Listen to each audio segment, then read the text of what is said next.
Suzhou Minosenko New Material Technology R&D Company, Ltd., referred to as Minosenko, is a factory, R&D center, production management of the trinity of comprehensive factory, as a professional chemical blowing agent, calcium and zinc stabilizer and special additives manufacturer. Minosenko adhere to the focus on customer concerns and challenges, provide competitive solutions and services, continue to create value for customers as the value of the company. There are 4 production lines in the production workshop, a weighing quality inspection system, an intelligent manipulator classification and stacking system. After the manipulator categorizing and stacking small materials on the tray, the automatic baler will wrap and pack them. During this period, the workers strictly abide by the rules of the workshop, take good protective measures, and work in an orderly manner.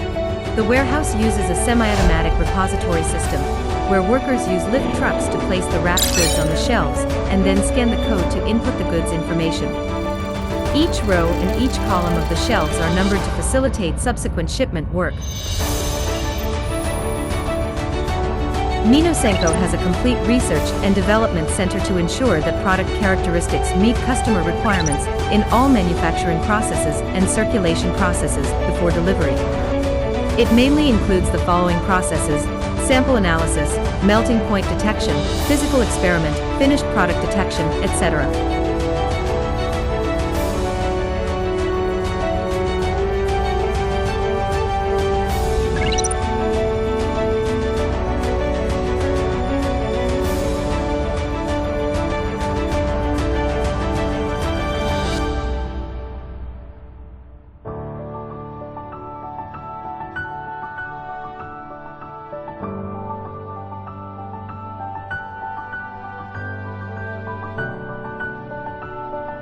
Trucks will arrive at the factory half an hour in advance, and workers will use forklifts to move the corresponding goods onto the trucks and put them neatly.